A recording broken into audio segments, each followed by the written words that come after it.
Seguimos con la pregunta 1.4. Nos pide que evaluemos la estructura de la escala de satisfacción con la vida. Quien habla de evaluar la estructura interna habla de realizar un análisis factorial. Teniendo en cuenta que es el primer análisis factorial que vamos a aplicar, vamos a iniciarnos con una escala corta de solamente 5 ítems, unidimensional por teoría con la que fue construida y por resultados previos, y que en principio no debería de presentar ningún patrón de resultados anómalo, debería ser un resultado bastante claro. Aquí tenéis los pasos que hay que ir siguiendo a lo largo de estas páginas, que en su versión resumida los he dejado aquí. Van a ser 4 fases. En la primera hay que determinar el número de factores a retener. Si una escala es unidimensional, bidimensional, tridimensional, el número de factores no es solamente los que por construcción se dice que tienen que ser. Tampoco son los que el ordenador dice que tienen que ser. Es una decisión tomada por el analista. Sustentada, eso sí, a través de una combinación de criterios teóricos y criterios empíricos. El criterio teórico en este caso nos dice que la escala de satisfacción con la vida es unidimensional, mide una sola dimensión. Después habrá 2 criterios empíricos, el gráfico de sedimentación y el análisis paralelo. Para decidir cuántos factores hay que retener en el análisis factorial, hay que ejecutar un análisis factorial, hay que lanzarlo. Así que indirectamente para esta primera fase hay que tirar para adelante con parte del resto de las fases. Vamos a irlo viendo. Como digo, por construcción la escala se supone que es unidimensional. Nos vamos a analizar, reducción de dimensiones, factor, nos vamos a buscar los ítems y escogemos los 5 ítems de la escala de satisfacción con la vida. Los llevamos todos ellos a la caja de variables y ya hemos decidido sobre qué ítems vamos a ejecutar el análisis, estos 5. ¿Qué vamos a hacer? Definir con qué técnica de extracción vamos a factorizar las preguntas. La que viene por defecto, que es componentes principales, no nos interesa. Los valores por defecto en el análisis factorial, los valores por defecto del SPSS no son los adecuados. Vamos a escoger factorización de ejes principales. De el resto de alternativas que hay, unas cuantas también podrían valernos, nos llevarían a resultados muy similares, pero por trabajar todos con la misma técnica, escogeremos factorización de ejes principales, que es una técnica muy laxa en supuestos estadísticos. No nos va a pedir específicamente que los ítems sigan una distribución, otra distribución, o tiene unos requisitos bastante bajos. Entonces, esta ya nos vale. Pedimos, lo dicho, método factorización de ejes principales y vamos a solicitar que se obtenga el gráfico de sedimentación, porque este va a ser uno de los criterios con los que vamos a decidir cuántos factores son los necesarios para explicar la correlación entre ítems. De nuevo, no nos va a valer la opción por defecto, no queremos que extraiga tantos factores como autovalores sean mayores que 1, sino nosotros decidir cuántos son los factores que tiene que extraer. Le decimos que entendemos que va a ser un factor. De momento vamos a incluir aquí nuestra expectativa teórica. ¿Por qué? Primero porque algún número tenemos que ponerle y puestos a ponerle le ponemos aquello que estamos esperando, porque la mayor parte de las ocasiones se va a verificar que lo que esperábamos tiene sentido. Entonces, como probablemente si esperábamos 1 vaya a ser 1, ya habremos especificado que creíamos que iba a ser 1. Si no lo es, ya volveremos a cambiarlo. Y si no tuviéramos ninguna información al respecto, podríamos poner poco más o menos cualquier número aquí, 1 o el que fuera, a falta de cualquier tipo de expectativa que pudiéramos tener. Continuamos y ahora podríamos o no definir la rotación para lanzar este análisis factorial provisional. Cuando yo digo que podríamos definir o no la rotación es porque con una solución como de momento hemos especificado unidimensional no hay ninguna necesidad ni sentido de girar los ejes, porque el eje del factor ya se habrá construido para capturar lo mejor posible estas 5 variables. Entonces, como ya está ajustado, no es necesario girar ejes. En el caso de que haya más de una dimensión, por cómo son construidos los factores y para favorecer la interpretabilidad, sí que es necesario rotar factores. Entonces, en una solución unidimensional, como estamos ahora, opción 1, no marco nada en rotación y me quedo con lo que hay ahora mismo, que es no aplicar ninguna rotación. O también me valdría, si quiero aplicar la misma técnica siempre, solicitar una rotación oblicua, en la que permito que los distintos factores covaríen entre ellos. Si yo solicito una rotación oblicua, al ser una solución unidimensional, me va a aparecer un pequeño mensaje de error, el que se me informará que no ha sido posible rotar, pero no me fallará el análisis por completo. Entonces, lo dicho, en una situación como esta, podría especificar ninguno o podría especificar oblimin, que va a ser la técnica de análisis oblicuo que utilizaremos. Ya podemos continuar. Pegamos y ejecutamos este análisis factorial.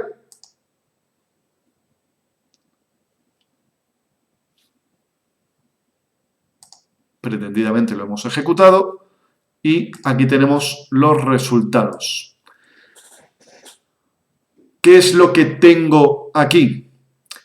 Lo primero que he de mirar, porque es en la fase en la que estoy, es el gráfico de sedimentación.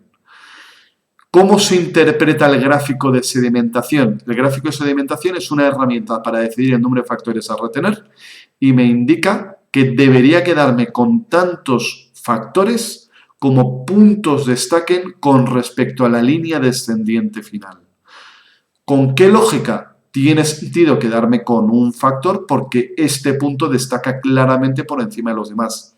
¿Por qué no quedarme con 2? Porque si me quedara con 2 y esta es la capacidad explicativa que tiene ese factor, ¿por qué no quedarme con 3 que está casi al mismo nivel? Si me quedo con 3, ¿por qué no quedarme con 4? Sin embargo, sí que es justificable parar en el 1. Entonces, el gráfico de sedimentación me diría, quédate con solamente un factor, lo cual coincide con lo que decía la teoría. Siguiente criterio que vamos a utilizar para decidir el número de factores, que es la fase en la que estamos. Abrimos la sintaxis del análisis paralelo. Aquí viene descrito qué es lo que estamos haciendo. Y la única fila que yo voy a tener que tocar es esta de aquí. He puesto de ítem 1 a ítem 100 en genérico. Lo que tendré que hacer yo, por mi lado, vosotros, en vuestro caso, cuando haya que ejecutar en un análisis paralelo, es cambiar el nombre de los ítems a lo que corresponda y hacerlo con literalidad. ¿Qué quiero decir con esto? Que si es ítem-1 o ítem 01 o ítem 1, hay que escribir exactamente lo que ahí figure. Yo aquí, para marcar tal cual lo que yo estoy haciendo, puedo, hay varias alternativas, me acuerdo de memoria, o copio y pego, ¿no? Copio y pego tal cual el nombre de los ítems.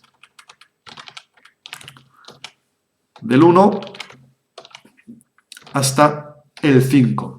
Este to me permite recorrer todos los ítems entre ambos o podría haber ido poniendo nombre a nombre a nombre, lo que me resulte más cómodo.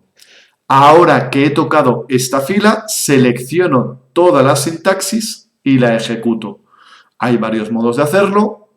Puedo, por ejemplo, ejecutar todo. Y me sale el resultado del análisis paralelo. ¿Cuál va a ser la lógica del análisis paralelo? Estos son la capacidad explicativa, en qué medida permite resumir cada uno de los factores. Eran 5 ítems, cada uno mete 1 de varianza porque están estandarizados, están tipificados en el análisis. Y me dice que con un factor yo explico el 2,6. ¿De cuánto? Del 5 inicial. Ese es el resultado de lo empírico. Con el siguiente, ¿seguiría explicando? Sí, y con el siguiente, y con el siguiente. Si yo tengo 5 ítems, puedo llegar a extraer hasta 5 factores. Y esta es la media aleatoria de haber generado distribuciones al azar, por tanto, sin correlación a nivel poblacional, y ver qué pasa si yo hago cientos de análisis factoriales uno detrás de otro. Entonces me dice que si los resultados provinieran de un resultado aleatorio, mi primer factor en esta situación aleatoria tendría un autovalor medio de 1,30. Entonces, ¿cuál va a ser la lógica aquí? Quedémonos con factores empíricos que me expliquen más de lo que me explicaría un factor aleatorio, que sería básicamente ruido estadístico. ¿Cumple el primer factor que lo empírico es mejor que lo aleatorio? Sí, lo cumple con creces. ¿Cumple el segundo factor que lo empírico es mejor que lo aleatorio? No, porque 0,83 está por debajo de 1,13. Luego ya no tiene sentido retener el segundo factor. En el análisis paralelo, una vez que hay un factor que ya hay indicación de que no es oportuno retenerlo, no tiene sentido mantenernos revisando con el resto de valores, porque si no nos hemos quedado con el segundo, no lo haremos ni con el tercero, ni con el cuarto, ni con posteriores. Por ello, aquí tenemos en la fase inicial de determinar el número de factores, teoría, quédate con 1. Gráfico de sedimentación, retén 1. Análisis paralelo, retén 1. En este caso hay una convergencia plena en criterios. No siempre va a ser así y en el caso de discrepancia nos va a corresponder a nosotros tomar la decisión que entendamos como más oportuna. En esta fase de aprendizaje en la que nos encontramos, una posibilidad es utilizar algo parecido a un criterio de votos. Esto es quedarnos con el número de factores hacia el cual haya mayor evidencia. Como no es el caso aquí que haya discrepancia, todos indican 1, efectivamente retenemos un factor que es con lo que ya habíamos lanzado el análisis. Segunda fase, determinar la rotación a aplicar. Como os decía, en una solución unidimensional no va a haber incertidumbre, porque es que aunque yo pida una rotación, sea del tipo que sea, no va a ser viable. Luego esta fase ya la tenemos hecha por falta de necesidad de la misma. En ejercicios posteriores veremos cuando nos encontremos en soluciones en casos multidimensionales. Depurar ítems. Vamos a ver qué es lo que es, porque aquí ya sí que vamos a irnos a los resultados del análisis paralelo. ¿Por qué nos podemos ir aquí ya directamente a los resultados que los tenemos aquí arriba? Porque se corresponde mi recomendación basada en teoría y en criterios empíricos de retener un factor con lo que había intentado. Si no fuera así, debería entrar o bien en la sintaxis o bien en el menú y cambiar lo que correspondiera del número de factores en extracción. No es el caso. Había pedido 1, me mantengo con 1. ¿Qué vamos a utilizar como criterio de depuración? La idea es que estamos buscando que todos los ítems sean asignables a una dimensión y solamente a una dimensión. ¿Qué criterios vamos a utilizar para ello? Al menos que todos los ítems presenten una carga superior a 0,30. Sí, efectivamente, todos, y esta es la única matriz a revisar en el caso de una solución unidimensional, presentan una carga superior a 0,30. Bajo la idea de que menos, siendo esto en la solución unidimensional una correlación, en el caso multidimensional no es tal cual una correlación, pero se le parece mucho, que menos que un peso, una saturación, una carga de al menos 0,30 y ese umbral lo superan todos los ítems. No más de una carga superior a 0,30. En este caso no va a haber incertidumbre porque solamente tengo una dimensión, no puede haber una segunda carga superior a 0,30. Y el siguiente criterio tampoco va a ser relevante en la solución unidimensional porque nos dice que entre la carga principal, la más alta, y la siguiente en valor absoluto haya una diferencia de al menos 0,20, siguiendo la idea de que no solamente pueda asignarlo a un factor, sino claramente a un factor porque le lleve suficiente ventaja, sean claramente distinguibles porque este va aquí y no va al otro lado. Si tuviéramos que depurar, inconveniente, volvemos a la casilla de salida, recomenzamos, habría que depurar, extraer ese ítem del análisis y volver a ver cuál es el número de dimensiones a extraer, volver a comenzar el proceso. No es el caso porque todas las cargas superan el umbral de 0,30 y no hay ningún posible problema de cargas cruzadas. ¿Qué es lo que puedo ver aquí, por ejemplo? Y eso es lo que vamos a ver cuando hagamos la interpretación de resultados. Interpretación de los factores, nombrarlos, darles interpretación teórica y saber en qué sentido están midiendo, cuál es su polaridad. Estas son las cargas. La carga más elevada es la del ítem 3. La carga más baja es la del ítem 4. Todas las cargas son positivas. Vamos a revisar el redactado de las preguntas y vamos a ver, ¿vale?, el redactado de las preguntas que está en este otro documento y vamos a ver de qué, razonablemente, qué nombre podríamos ponerle. Siendo la escala de satisfacción con la vida, pues no va a haber mucha duda, pero vamos a confirmarlo. Como decía, la carga más elevada es estoy satisfecho con mi vida. Ya encaja que las preguntas en ocasiones que mejor funcionan son las directas, siempre y cuando sea comprensible y no haya que anticipar problemas en el proceso de respuesta. La gente entiende que es estoy satisfecho con mi vida y por eso es una buena pregunta para medir satisfacción con la vida. Y decía que comparativamente la que peor funciona es el ítem 4. Todo esto con la salvedad de que es una muestra muy pequeña de 86 personas. Pero nos podemos hacer a la idea, creo, de por qué comparativamente funciona peor el si pudiera vivir mi vida otra vez, la repetiría tal y como ha sido. Desde mi punto de vista, una cosa es estar satisfecho con la vida y otra cosa es la ausencia plena de arrepentimientos o el no considerar que hay cosas que uno podría haber hecho de otro modo. Entonces, ¿por qué? Porque aquí se cruza un cierto elemento de presente, estoy satisfecho con mi vida ahora, con evaluación del pasado. Yo estoy satisfecho con cómo me va la vida ahora, pero ojalá siendo niño no le hubiese dado esa pedrada a mi hermano que casi, o lo que quiera que sea. Entonces, ¿cuál es una de las cosas interesantes del análisis factorial?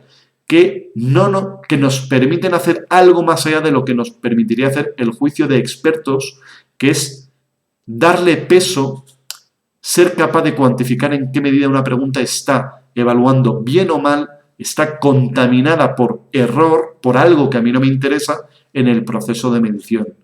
Desde luego, el recurrir a expertos en la generación de ítems es valiosísimo, pero llega un momento en el cual uno necesita lanzar las preguntas y ver cómo funciona el análisis factorial nos puede ofrecer información muy valiosa de cara a lo dicho, a ver qué va con qué ítems va con qué factores y en qué medida los ítems se están midiendo bien, mal, en mayor o en menor medida.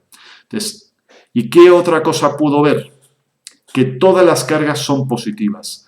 ¿Qué hay que revisar con esto? Entender si el factor 1, el factor de satisfacción con la vida, tiene toda la pinta, hay que entenderlo como un factor de satisfacción o de insatisfacción con la vida. Este es el ítem 3, estoy satisfecho con mi vida. Y si me voy a los resultados, veo, como decía, que la carga es positiva. A más estoy satisfecho con mi vida, más de lo que subyace en común a los 5 ítems. Y como la carga es positiva, es señal de que el factor 1 es un factor de satisfacción con la vida, no de insatisfacción. Nota, si el análisis factorial me hubiese dicho que el ordenador lo está entendiendo como un factor de insatisfacción, cosa que podría ocurrir, El ordenador sigue un proceso ciego, no es capaz de saber qué polaridad querríamos ponerle nosotros.